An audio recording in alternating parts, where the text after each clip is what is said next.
Hey Fat Friends, Kristen here. Today I want to talk about 3 do's and 3 don'ts for kayak camping.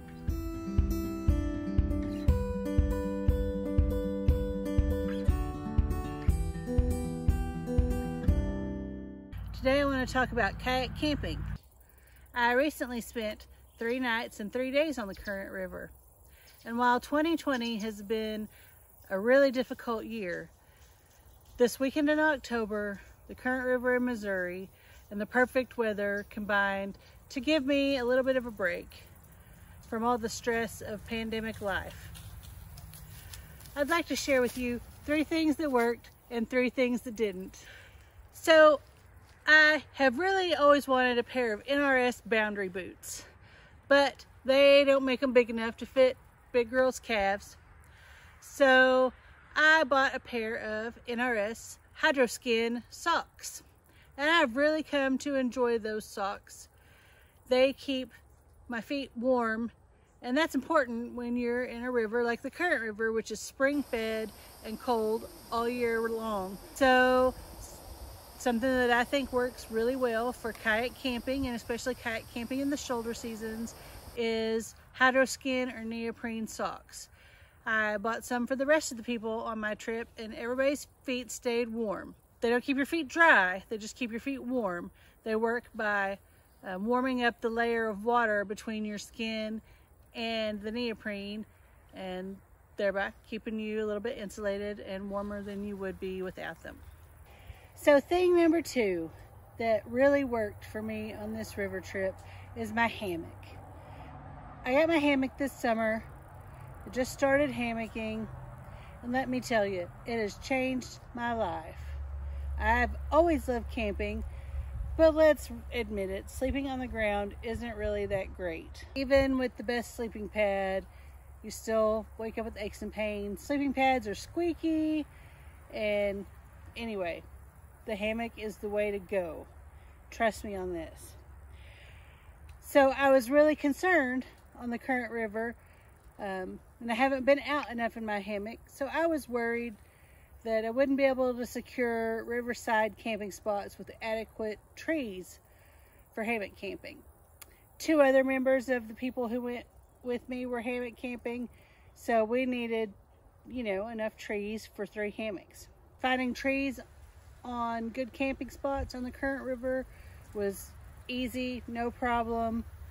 It would come the time of day where it was time to set up camp, and we'd wait for the next good camping spot to show up, and the river always provided. My backup plan, just in case I didn't find a good spot on the river to hang my hammock, was a tent. One of the members of our party was sleeping in a tent, so we just brought a tent big enough that I could share with her if I was going to need to sleep on the ground. The 3rd thing I want to tell you about that worked may seem simple and maybe even kind of silly, but just before the cabin trip, I made these little waterproof fire starting pads things that I saw on a video that I will share in the description. They are round makeup pads, and you dip them in wax, and then when you want to start a fire, you rip them open and light the fibers. And that worked really well for helping us start fires, and they would burn just long enough for your tinder to catch, and it made starting a fire easier than sometimes it can be with damp riverside tinder. So check out my friend Brian's video, the link is in the description, on how to make these waterproof fire starter pads. So let's talk about a few things that didn't work so well. The first thing that I would encourage you to avoid is cheap water shoes.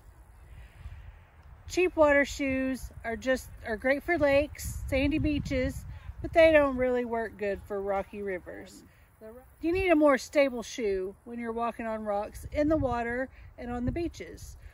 Your feet will start hurting, the rocks will shred those shoes up, and they do not provide good support or comfort at all.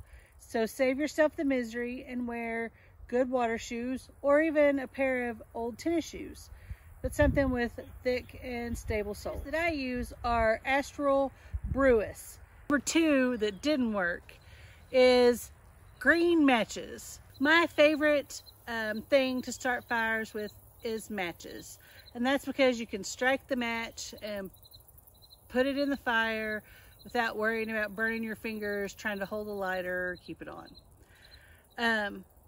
But what I discovered on this trip is those green tipped matches do not work. They will not light in a moist environment. Heck, they don't even light at home very well in a not moist environment. So save your dollar bills, and when you're looking for matches, buy the ones with the red tips, not the ones with the green tips. So the third thing, I'm not really sure that I want to share because I feel kind of ashamed. But the third thing that didn't work was not buying a fishing license. Not only did it cost me a $180 ticket and the shame of getting pulled over on the side of the river by a park ranger, but I just feel like a bad outdoorsman for not spending the $27 that it would have cost me to buy a ticket, to buy a fishing license, I mean. So I won't bore you with my excuses for not buying it, although I had some. I would just say, be a good steward, be a good citizen, and buy your fishing license and make your grandpa proud. So those are 3 things that worked and 3 things that didn't really work as intended. If you have things that work for you when you kayak camp, or tips and tricks you'd like to share, please leave them in the comments below. And remember, the outdoors is for everybody.